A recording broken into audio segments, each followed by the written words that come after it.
Due to his style of play, Tyler Macon needs to be the next Alcorn State quarterback. Oh yeah, it's Locked on HBCU. Play my music. You are Locked on HBCU, your daily podcast covering HBCU sports. Part of the Locked On Podcast Network, your team every day.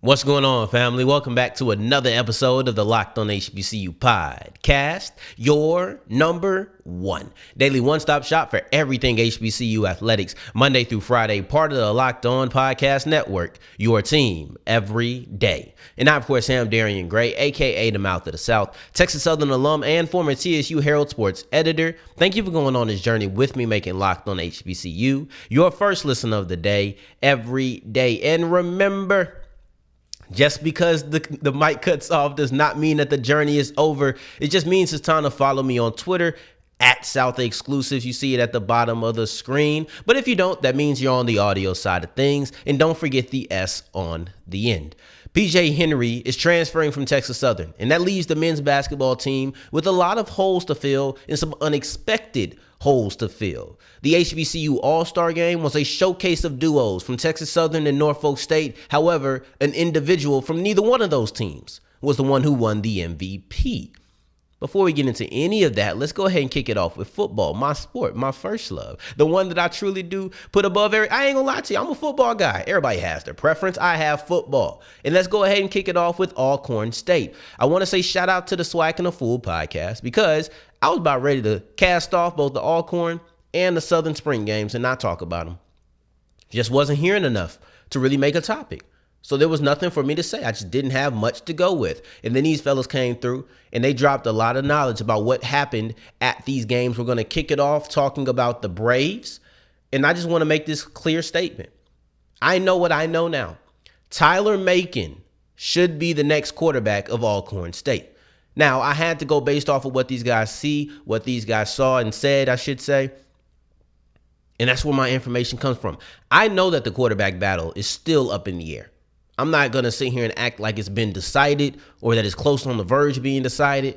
I know that.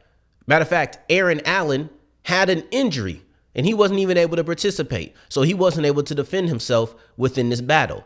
That's okay, because after hearing what I heard, I know who the guy should be. It's Tyler Macon. When I hear G talk about him, not Coach G, but G from the SWAC and the Fool podcast, when I hear G talk about Tyler Macon, his style of play is the reason he needs to be the Alcorn State quarterback. It just makes sense.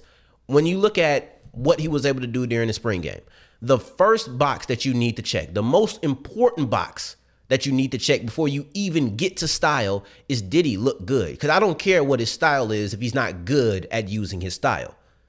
So first box, Tyler Macon looked good during the spring game. These are according to G, right? This is what he said. All right, check number one.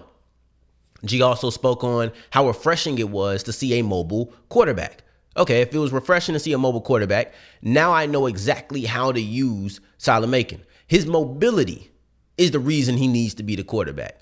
His mobility is the reason that he can help a lot of other perceived deficiencies on this team. So when you're looking at Tyler Macon, if he looked good in the spring game, though the defense did dominate, that's what I heard elsewhere and also on the podcast. If Tyler Macon looked good, and now you look at his style, and you have some question marks that you hope get better with health, but you have some question marks at the offensive line and the wide receiver position, I would bring in the mobile quarterback because I feel like he would help calm down some of those concerns until they get better as an individual unit. That's why I think that Tyler Macon needs to be the quarterback for Alcorn State. His style is just more beneficial to what they have right now. So when you're looking at offensive line concerns, the only concern you ever have for offensive line is either you're not healthy or you're not blocking well. And when you're not healthy, you think you have guys in there who aren't blocking well. So if you don't think you can hold blocks, there's two ways that you can really help that. There's a bunch of ways, but there's two specific ways when looking at the quarterback play that I think you can help that. Quick passing and mobile quarterbacks. That's it. Those are the two things I think a quarterback can do to help a bad offensive line. Quick passing is really effective because it's easier said than done, but it's very effective on the defense when you do accomplish it. Getting the ball out quickly, they can't get to you. They can't get to you. Some of the best offensive line play, when you look at stats, when you're looking at pure stats, some of the best offensive line play is skewed because the quarterback gets the ball out so fast. And some of the worst offensive line play is skewed because the quarterback doesn't get the ball out fast. See, if you allow 50 sacks or something and your quarterback's holding the ball for 4 seconds every time, that's not really on the offensive line. However, at the end of the year, when you see those 40 sacks, you're going to say the offensive line was trash, but then you have 15 sacks and this doesn't happen. I don't remember last time somebody only allowed 15 sacks, but you have 15 sacks and you're getting the ball out 2 seconds. That really isn't a sign that your offensive line is that great because it's so difficult to sack you. So quick passing, the timing of the passing, the rhythm of the passing attack, that can do a lot to help your offensive line. And these are things that help them without them actually improving, just to be clear. So quick passing helps. However, you also have to have your wide receivers get open quickly. So you're not only depending on your quarterback, you're also depending on your wide receiver. All that being said, I don't think you have the quarterback to get it done. Because if you did, I don't even know if you bring Tyler Macon in. If you trusted that you had the quarterback who get the ball out like that, I don't know if you bring in another quarterback. I'm not concrete in that belief, but that's just something I believe. I think that's an easy fix for an offensive line and can boost your passing attack through the roof. And then the other way you look at it is mobile quarterbacks. That really does help. A mobile quarterback allows the offensive line, if they're not getting better and the pressure is getting to you, well, now you can escape. See, it's not the fact that they can run fast. It's not that mobility. It's not, in the open field, you're great because you're in the pocket. That's not the open field. It's the fact that often the quarterback's mobility, these dual threat quarterbacks, they have elusivity in the pocket. And that's what the actual benefit is. Because when you see people, I had that quick twitch. I can move. I have agility. I have quick twitch. I can move quickly to get away from a defensive end that's in my face. Meanwhile, you look at the traditional pocket quarterback, it's not so easy to just hit a spin move away from a defensive end. The defensive end is on you. He's on you. It's done. I don't want to make it seem like traditional quarterbacks, pocket quarterbacks don't have pocket mobility, but it's way more technical. It's way more skilled. It's different. You look at the Drew Breeses. That's the one I ain't gonna name nobody else. I'm gonna name my GOAT, right? You look at Drew Brees. He wasn't the most athletic guy, but he had really good pocket mobility. And there's some other quarterbacks who that applies to, but they didn't play for the Saints, so I'm not gonna mention them. But but then also for the wide receivers, you have scramble drills that are more, apparent, because if a wide receiver isn't getting open and it's been a minute, well, now you're just sitting back there. Now you scrambling. Now the wide receiver has the ability to play backyard ball. That's what we're looking for. If your wide receivers can't get open on the actual route that's designed, how about when it's just a free for all, can you scramble and get into the eyes of the quarterback? Those are the things that I'm looking for. You look at a traditional, I'm going to say statuesque quarterback, a guy who's just back there, even when he's buying time, once he starts running, if nobody gets open, he's not going far. He's just not. The mobile quarterback has more strengths in that department. The mobile quarterback is going to be able to take off and use his legs behind the line of scrimmage and ahead of the line of scrimmage. That's what we love about dual threat quarterbacks who are actually good with both. You have the strength of using your arm, because you can pass the ball, but then you have the strength of using your legs to either buy time or when nothing's open, nothing's there. Let's say the offensive line is looking bad. Let's say that the wide receivers aren't getting open. Any of that, you now have the ability to make something happen yourself. And the person who has that ability is Tyler Macon. So if that is not your quarterback next year, due to his style, I think you might be making a mistake. And as we go forward with Locked on HBCU, the HBCU All Star Game sold out, great event, looked amazing. And it was really a showcase of two duos. I'm a sucker for the heartwarming moments, and I thought that was one of them. The two duos from from Norfolk State and Texas Southern were able to share the court one last time. Let's relive those moments as we continue with Locked on HBCU. Before we get into that, today's episode is brought to you by Built Bar. And Built Bar is the #1 protein bar on the market, bar none. March Madness ended last night with an unexpected, not an unexpected, but an expected victory by UConn.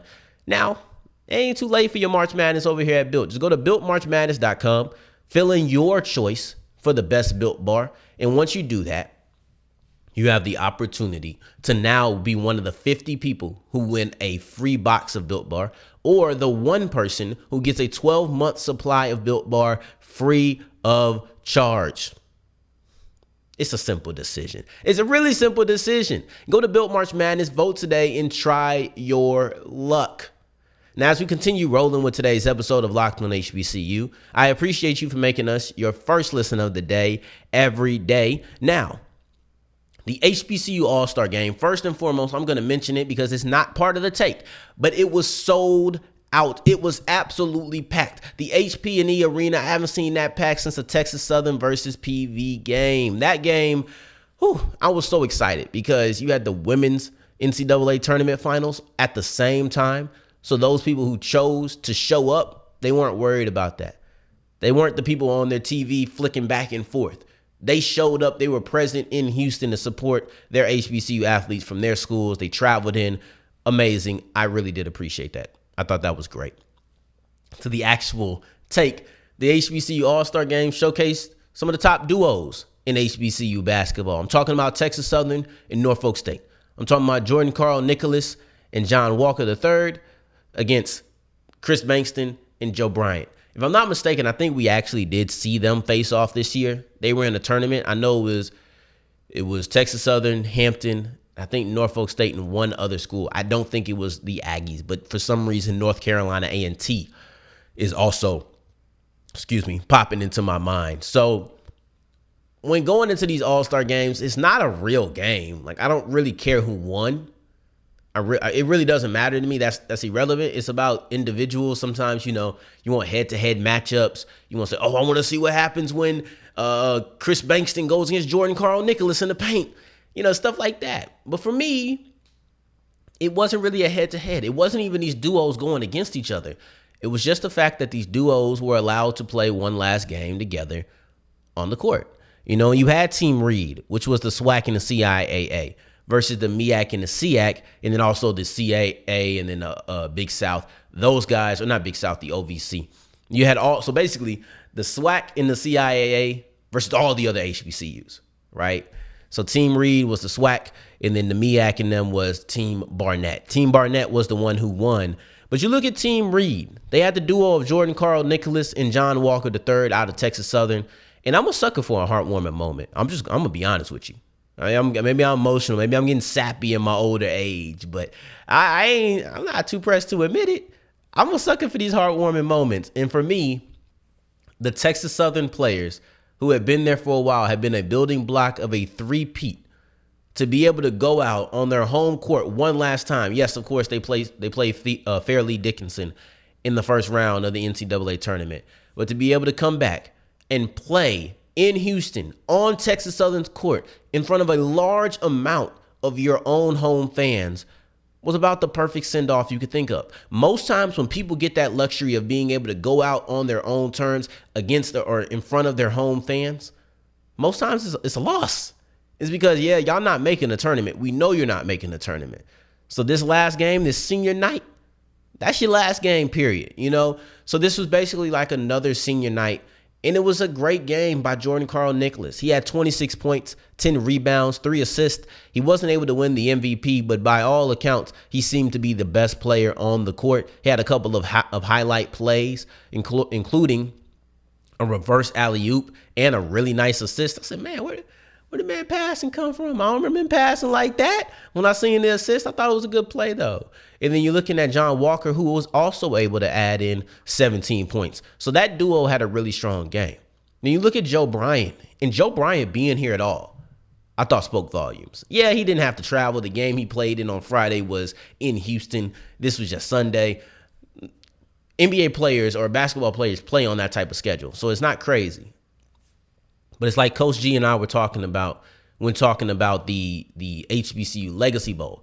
Some guys just don't feel the need to come in and play these games after already playing in a big-time game like that. Joe Bryant won MVP of the Reese's All Star Game and still decided to come in and play at the HBCU All Star Game. It just showcases how important it was. Same conversation Coach G and I had. Basically, sometimes, or this just shows sometimes how important it was to the player. And this was clearly important to Joe Bryant. So I want to say salute to him for doing that. And then Kris Bankston, I don't know why I almost said it like that, but Kris Bankston had a big-time block of Cameron Christian. And it was early in the game. It was he got up to reject that dunk attempt. So all four of these players had their highlight moments. They all had sentimental moments. I thought it was great. But the individual who won the MVP award wasn't any of the four. It was Nathanial Pollard Jr. out of Maryland Eastern Shore. Had a double-double that really helped lead Team Barnett to the championship, or to the victory, I should say, not the championship. But it really helped Team Barnett come up with the victory. And they were great from the outside. Team Barnett was able to win because they were knocking down threes left and right. It was a great game. Showcased some of the best talents in the HBCU landscape. And I hope that it continues next week or next year. I know it's going to be during the Final Four week, but I wonder if it's going to continue to follow that location. I wonder if that's going to be the case.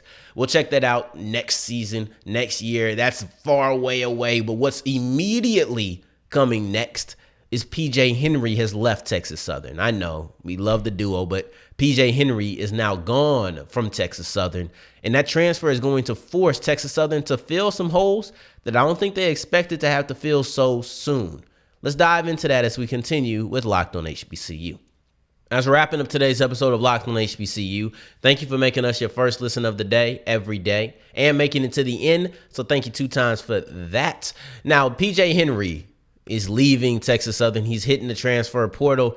It's a tough move. It's a real rough blow for TSU, and it's going to force the Tigers to have to fill some holes a little bit earlier than they really expected to. We were just talking about duos.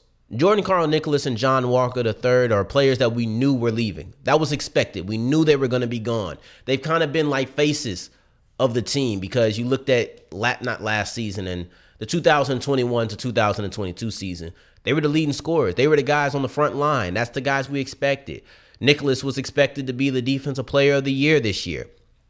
These were kind of like faces of this TSU team. But moving into a new era, you thought it was going to be David Barnes and then also PJ Henry. You thought those were going to be the 2 players who really moved this forward. Well, Barnes is still going to be there, but PJ Henry is hitting the transfer portal in a move that really shocked me. I didn't see that coming. I thought that he was going to stay. You know, Henry already transferred into TSU. Then he stayed for year 1, year 2. You saw a noticeable pickup in year 2. He was very explosive. He had that 40-point game. Dude looked really good. I thought he was going to be there. I'm like, okay, you're going to have some really strong guard play going into 2023-24. Now you lose him, and you're out 3 of your 4 top players from last year. You know, and that's a tough blow. That's a tough blow. Of course, you expected Nicholas and Walker to leave. They're grad students. You knew they had 1 year of eligibility. Matter of fact, you could even recruit to make up for them, right? A year in advance. But Henry, I'm sure that they expected him to stay. So let's look at it beyond just 3 of the last 4 or 3 of the top 4 players. What's deeper? Because with losing PJ Henry, you're losing your best, you lost 3 of your top 4. But I want to go deeper than that and look at those 3. What kind of void are they leaving for Texas Southern? You're losing your best 3-point shooter, and that's especially bad on a team that wasn't a good 3-point shooting team. One of the few people to actually shoot above 30%. And he was easily the most effective, the most efficient, and the most productive as far as sheer numbers. I'm talking about PJ Henry. You're losing your first and second leading rebounders. You're losing your second leader in steals. You're losing your second, third, and fourth leaders in assists. That's 7 top 4 stats that you're losing by losing Nicholas, Henry, and Walker. Now, if you're just looking specifically at Walker, you're just specifically looking at Henry, and you're specifically looking at the guy you didn't expect leaving, you're losing your 3-point shooter, your best 3-point shooter. You're losing your second leader in steals, and you're losing your second leader in assists. That's a big-time dent. Now, how are you going to make up for it? The pressure is there. quicker than you probably thought. And I think that the freshman Mortal is the guy that we have to look for, because with Mortal, he's kind of like Barnes in a sense. Mortal was the only true freshman to play on this Texas Southern team. The same thing with Barnes. And you saw what happened. Barnes elevated from probably your third most productive scorer to your number one most productive scorer. Your leader in assists. You know, I think he was third in steals. He developed into so much more for this team. That's the type of jump that Mortal's going to need to make. And I know we're talking about jumps from freshman year to sophomore year, and it's kind of is reminiscent of Shai Odom's. But this is even more similar because I'm looking at him to directly affect this or directly fill this hole left by Henry. He was the leader in steals. Mortal was the leader in steals while Henry was second. So I think that he can fill this void. He can be that explosive scorer. He's not going to be as explosive from the outside, but the guy is dynamite. Like he's so, and I don't mean explosive as far as putting up points when I say it this time, but he's so explosive on the court with the way that he moves. He's just so athletic, right? When you watch him, he pops off the screen. Now it's going to be popping off the screen to being one of the best scorers on the team. That's the change now. It can't just be, ooh, look at that dunk. Ooh, look at him in the open court. It's gonna need to be more half court sets. It's gonna be more productivity as far as established offense, not just fast breaks and eye-popping moments. It's gonna need to be way more than that. This void left by PJ Henry, I didn't expect. I'm sure TSU didn't expect it, but they're going to need to fill it. It's gonna be pressure on them. And we'll see. I thought that Barnes and Henry was going to be that duo of at least next season, but maybe you're looking at Barnes and Mortal as not only the future in the duo of next season, but the duo of the foreseeable future. They still have 2 more seasons that they could play together. That's something that you need to watch for, and we will cover it as we continue with Locked on HBCU. But I appreciate you for making us your first listen of the day every day. For your second listen, now comes the second listen. Go ahead and check out Locked on College Basketball for everything you need around the sport in one place wherever you listen or watch your podcast. And on tomorrow's episode, we have something I'm so excited for. When I tell you I've been looking forward to doing this episode since this weekend, we're going to talk about North Carolina A&T and their hiring trends as they seem set to announce their new basketball coach. I've noticed a little bit of similarities between him and Vincent Brown. I don't know if knocking that microphone knocked out what I was trying to say, but I noticed those similarities. You're going to have to check that tomorrow. In the meantime, in between time, if you're looking for me, you can find me on Twitter at South Exclusives. Until the next time that we hear each other, family, take care, stay blessed. Peace.